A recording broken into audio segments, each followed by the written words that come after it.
क्योंकि ये ऐसा है ना, हर किसी के ये मेमोराइज तो नहीं हो सकती, इसलिए उसमें बहुत ज़्यादा टफ नहीं जाता हो, लेकिन फिर भी आपको कुछ कुछ चीज़ें याद हो तो आपके लिए एग्ज़ाम में ये आसानी हो जाती है, क्वेश्चन आपका डील हो जाएगा।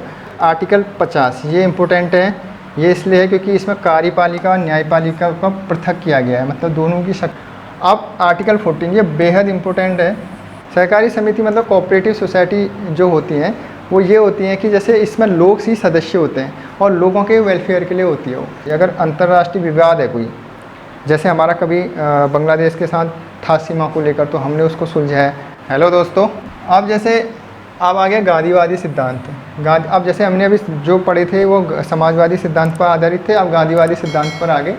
गांधीवादी सिद्धांत पर जैसे ये हैं जो इनमें इम्पोर्टेंट हैं कुछ, जैसे अभी मैं बता दूंगा, वो क्वेश्चन भी आए हुए हैं और एग्जाम के पॉइंट ऑफ व्यू से वो इम्पोर्टेंट तो बने ही हैं, क्वेश्चन हो सकते हैं। गांधीवादी सिद्धांत का मतलब ये होता है कि जो गांधी की विचारधारा पर आधारित है। जैसे कभी भी देखना जो इस तरह के टर्म होते हैं, वादी या वाद या जो भी, ये हमेशा इसका मतलब होता है विचार। जैसे अगर गांधीवाद है, वाद का मतलब होता है कि गांधी जी के जो विचार थे उस पर आधारित सिद्धांत हैं जो उनके विचार थे।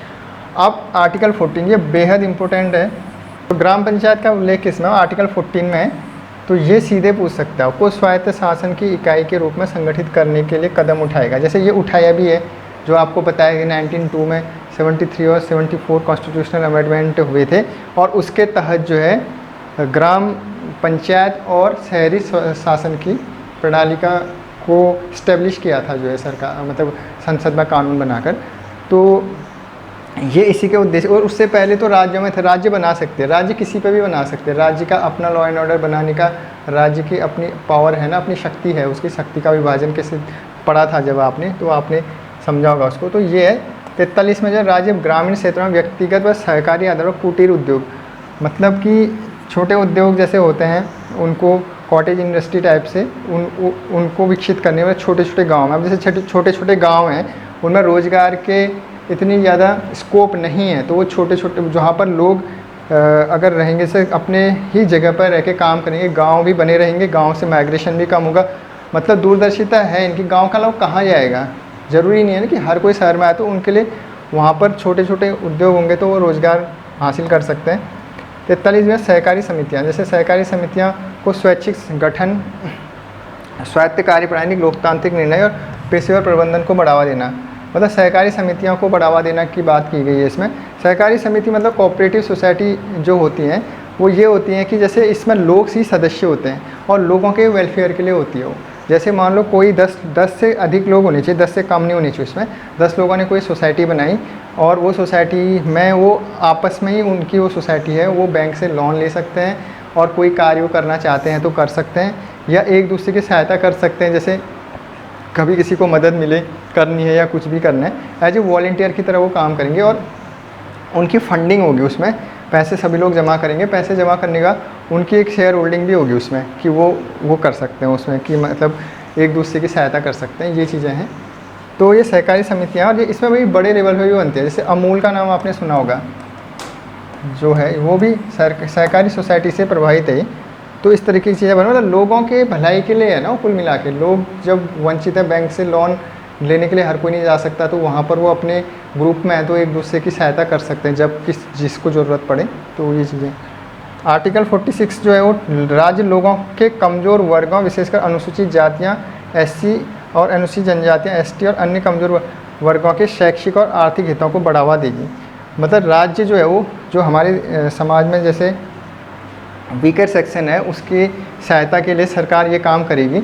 और वो इसलिए भी ज़रूरी हो जाता है क्योंकि बहुत लंबे समय तक डिप्राइव्ड रहे और उनका अपलिफ्टमेंट रखना और समाज में उनको एक लेवल पर लेके आने का काम सरकार का है। सरकार सबके लिए सोचेगी, वो उसका कर्तव्य बनता है, क्योंकि हम डेमोक्रेसी की बात करते हैं तो डेमोक्रेसी में ये चीज़ बनती है कि हर वर्ग के लिए ये चीज़ सहायता मिले, उनको शिक्षा के स्तर पर उनका उत्थान हो, रोजगार और स्वास्थ्य सब सुविधाएं मिले उनको। तो शैक्षिक और आर्थिक हितों की बात ये करते हैं। गांधी जी के विचार पर आधारित था। 47 में राज्य लोक स्वास्थ्य में सुधार, मतलब पब्लिक हेल्थ में सुधार करने के लिए कदम उठाएगा और स्वास्थ्य के लिए मादक पेयों और औषधियों के उपयोग पर भी प्रतिषेध करेगा। मतलब अब हालांकि इसमें बात कर दी कि जो मादक पदार्थ हैं जैसे शराब है, ये इन पर प्रतिबंध करेंगे। हालांकि ये इम्पॉसिबली मतलब ये बहुत मुश्किल हो जाता है किसी भी राज्य के लिए, इतना तो मुश्किल है नहीं जहाँ पर वो सोर्स ही बने हैं एक किस्म से राजस्व रेवेन्यू के। लेकिन उनका कहने का मतलब है ये कहीं ना कहीं समाज में एक किस्म की ये एक ऐसी बुराई है जो समाज को नुकसान पहुंचाती है, घरों को नुकसान पहुंचाती है। और दूसरा बात ये कि राज्य जो है लोक स्वास्थ्य में सुधार करेगा, ये उसमें अब ये चीज़ें तो चलो कर सकता है। कुछ चीज़ें जैसे बिहार में बंद हुई शराब जो है वहाँ पर बैन हुई, लेकिन वो राज्य ने बना दिया ना, तो इसी से इन्फ्लुएंस था, वो कर सकती है राज्य। तो ये है। और 48वां है गाय, बछड़ों और अन्य दुधारू एवं वाहक मवेशियों के वध पर प्रतिषेध करना और उनकी नस्लों में सुधार करना। जैसे गाय है, गाय की हत्या पर हालांकि वो कानून नहीं है अभी, जैसे कुछ राज्यों में है, जैसे हमारे स्टेट में है। तो जैसे कुछ राज्यों में कानून बने हुए कि गाय की हत्या, गाय के जो जैसे अन्य मतलब गाय और बछड़ा, ये गाय के लिए है, जैसे गाय है और उसके बछड़े हैं, मतलब जो भी ये इस तरह के जो दुधारू पशु हैं उनको नहीं, मतलब उन स्लॉटिंग नहीं होगी, मतलब काव की ये चीज़ें नहीं होंगी, मतलब उनका अन्य दुधारू उनका वध पर प्रतिषेध है, मतलब स्लॉटिंग नहीं होगी, उनका वध नहीं होगा। और उनकी नस्लों पर सुधार करना और उनकी नस्लों पर उनकी मतलब जैसे उनकी ब्रीड को जो है उस पर सुधार करना, मतलब और बेहतर बनाना, उनका संरक्षण करना, ये सारी चीज़ें उसमें आएंगी। ये आप देख सकते हैं जो है, ठीक है। एक तो ये शेड्यूल ट्राइब और शेड्यूल कास्ट वाला है, प्रोहिबिट द काउ स्लॉटर। जैसे काउ स्लॉटर वाला अगर पूछता है, ये थोड़ा सा चर्चा में रहता है, तो आर्टिकल 48 में ये आएगा। तो इसको आप थोड़ा सा मतलब कुछ आर्टिकल्स तो आप याद कर ही लेना, जैसे आर्टिकल 40 है, ये 48 आप याद कर सकते हो, और ये 46 भी आपके लिए बनता ही है। तो ये सारी चीज़ें हैं। तो आगे बढ़ते हैं, क्योंकि ये ऐसा है ना, हर किसी के ये मेमोराइज तो नहीं हो सकती, इसलिए उसमें बहुत ज़्यादा टफ नहीं जाता हो, लेकिन फिर भी आपको कुछ चीज़ें याद हो तो आपके लिए एग्ज़ाम में यह आसानी हो जाती है, क्वेश्चन आपका डील हो जाएगा। अब ये इनकी लिस्ट है मूल कर्तव्यों की। तो संविधान का पालन करना, पहला जो अब है उदार बौद्धिक सिद्धांत पर आधारित, उदारवादी विचारधारा पर। उदारवादी का मतलब ये होता है कि जो सभी विचारों को स्वीकार करता है, वो उदारवादी विचारधारा। उदार शब्द ही अपने आप में एक ही वो उसका मतलब कि वो बहुत खुले या बहुत प्रोग्रेसिव माइंडसेट का है, या फिर बहुत ये एक व्यक्ति के लिए आता है। लेकिन उदारवादी का मतलब ही यही है कि जो सभी का स्वागत करता हूँ, सभी को आने देता है, वो मतलब सभी को स्वीकार करता हूँ, सभी की को मानता हूँ। ये उदारवादी विचारधारा, उदारवादी सिद्धांत कहलाते हैं। और राज्य भारत के समस्त राज्य क्षेत्रों में नागरिकों के लिए समान नागरिक संहिता, इसको तो आप अच्छे से वही कर लो। अभी उत्तराखंड ने भी एक बनाया था कानून समान नागरिक संहिता पर, हालांकि उसमें बहुत सारी अभी बातें उठ रही हैं, उसमें चीज़ें मतलब उसमें ये है कि एक तरीके से उसकी क्रिटिसिज्म हो रही है, लेकिन आपको उधर नहीं जाना है। आपको ये ध्यान देना है कि समान नागरिक संहिता का किस में 44 में, मतलब आर्टिकल 44 में यूनिफॉर्म सिविल कोड की बात की है उसने, और ये अभी हमारे स्टेट ने भी लागू किया है। तो ये बन जाता है इम्पोर्टेंस। अब आप जब जिस स्टेट की परीक्षा दे रहे हो उसी स्टेट ने इसको बनाया है इस पर कानून, तो ये तो बेहद इम्पोर्टेंट बन ही जाता है। मैं तो कहूँगा कि इसको आप याद ही कर लेना कि ये किस आर्टिकल में आता है। आर्टिकल याद कर लेना इसका, आर्टिकल 44 और नीति निदेशक तत्व में है। और अनुच्छेद 45 में सभी बच्चों को 6 वर्ष की आयु पूरी करने तक प्रारंभिक बाल्यावस्था की देखभाल और शिक्षा प्रदान। हाँ, ये आपको वही है ना जो 6 से लेकर 14 साल तक के बच्चों को फ्री एजुकेशन है सरकारी स्कूलों में, तो उस पर बेस्ड है। बाद में हालांकि ये 86वें संविधान संशोधन के तहत ये आया भी था, और इसको जो है मौलिक अधिकार भी बनाया था, आपने देखा होगा। इसके अलावा ये 2009 में कानून भी बन गया था शिक्षा का अधिकार, राइट टू एजुकेशन। तो ये इस पे ही है, राइट टू एजुकेशन वाला आर्टिकल 45 है। कुछ आर्टिकल अपने आप में इम्पोर्टेंट है तो आपको याद ही हो जाएंगे, सभी नहीं भी होते। आर्टिकल 48 जो है वो कृषि और पशुपालन को आधुनिक और वैज्ञानिक तरीके से संगठित करना, मतलब जो एग्रीकल्चर है और जो आपका एनिमल हस्बेंड्री है उसको जो है वैज्ञानिक बनाया जाए, चाहे और उत्कृष्ट हो, उत्पादन अच्छा हो उसमें एग्रीकल्चर में। और ये पर्यावरण की रक्षा के लिए 48(1), मतलब पर्यावरण की रक्षा करना, संवर्धन करना, वनों और वन्य जीवों को सुरक्षा प्रदान करना। आप कहीं पिकनिक मनाने गए हैं, वहीं जाके सारा कूड़ा करकट कर दिया, वो चीज़ नहीं करनी है, वो उसको पर्यावरण को संरक्षण करना है, क्योंकि पर्यावरण है तो हम हैं, इसलिए जो है ये बड़े महत्वपूर्ण हो जाते हैं इस एंगल से। और ये राज्य तो करेगा ही, नागरिकों का भी कर्तव्य है ये। अभी आप पढ़ोगे कर्तव्य में भी आता है इसी तरह का एक आर्टिकल। अनुच्छेद 49 जो है, राज्य कलात्मक और ऐतिहासिक रुचि के प्रत्येक स्मारक या स्थान का संरक्षण करे। मतलब जो ऐतिहासिक रुचि के प्रत्येक, जैसे हम कहीं पर जाते हैं, कोई हिस्टोरिकल प्लेस होता है, कोई जैसे इस तरीके का मॉन्यूमेंट होता है, तो उसको देखना, उसको समझना, बस इस तरीके से। ये नहीं कि उधर जाके जो है उसमें तोड़फोड़ की जा रही है या फिर उसमें चित्रकारी की जा रही है। जब उसमें ऑलरेडी चित्रकारी पुरानी वो लोग करके गए तो हमें उसमें ज़रूरत नहीं है चित्रकारी करने की। तो ये चीज़ें नहीं होनी चाहिए, उनका संरक्षण होना चाहिए, क्योंकि हिस्टोरिकल इम्पोर्टेंस बनी रहती है। आर्टिकल 50 ये इम्पोर्टेंट है, ये इसलिए है क्योंकि इसमें कार्यपालिका और न्यायपालिका का पृथक किया गया है। मतलब दोनों की शक्तियों का विभाजन मैंने आपको बताया था, जब मैंने फीचर्स में बताया था कि कार्यपालिका और न्यायपालिका एक दूसरे में हस्तक्षेप नहीं कर सकते हैं। तो ये चीज़ें हैं, मतलब न्यायपालिका के कार्य में नहीं कर सकती है कार्यपालिका या संसद।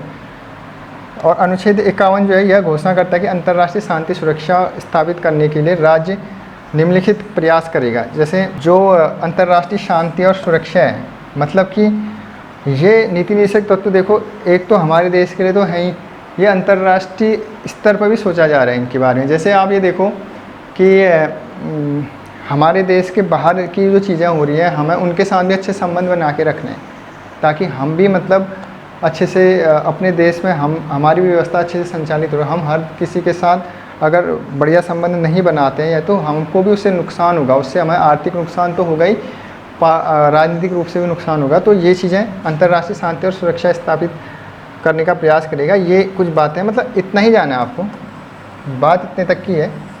ये केवल ये है कि ये क्या क्या उल्लेख है इसमें, ये मतलब समझने की दृष्टिकोण से, एग्जाम पॉइंट ऑफ व्यू से उतना नहीं है, आप समझ जाओगे क्या है। जैसे राष्ट्रों के साथ न्यायपूर्ण और सम्मानजनक संबंध बनाए रखें, अंतर्राष्ट्रीय कानून और संधि के दायित्वों के प्रति सम्मान को बढ़ावा देना, और मध्यस्थता द्वारा अंतर्राष्ट्रीय विवादों के निपटारे को प्रोत्साहित करना। मतलब कि एक तो अच्छे संबंध होने चाहिए हमारे, न्याय संगत होने चाहिए, न्यायपूर्ण होने चाहिए और सम्मानजनक होने, संबंध अच्छे बनाने चाहिए विदेशों के साथ, और कानून और संधि दायित्वों के प्रति सम्मान का भाव, जो भी हमने ट्रीटी की है किसी भी देश के साथ, वो उस संधि का सम्मान होना चाहिए। ऐसा नहीं कि हम उसका उल्लंघन कर रहे हैं तो फिर हम दूसरे से उम्मीद नहीं कर सकते ना कि वो भी उसका सम्मान करेगा। तो ये चीज़ें हैं। और एक बात यह है कि मध्यस्थता द्वारा अंतर्राष्ट्रीय विवादों के निपटारे को प्रोत्साहित करना चाहिए। अगर अंतर्राष्ट्रीय विवाद है कोई, जैसे हमारा कभी बांग्लादेश के साथ था सीमा को लेकर, तो हमने उसको सुलझाया, कुछ पाकिस्तान को लेकर है, तो अगर दोनों के बीच अच्छी शांति वार्ता बनती है तो वो सुलझाए जा सकते हैं। तो ये इस तरह का बोला है। तो कुल मिला के अंतर्राष्ट्रीय संबंधों को बनाने की बात है। तो ये आपका ये चीज़ें होंगी। Early childhood care and education, ये आपका article for the children to complete the age of 6 year, ये वही जो आर्टिकल जो मतलब राइट टू एजुकेशन एक्ट की बात हम कर रहे थे। और एग्रीकल्चर और एनिमल हस्बेंड्री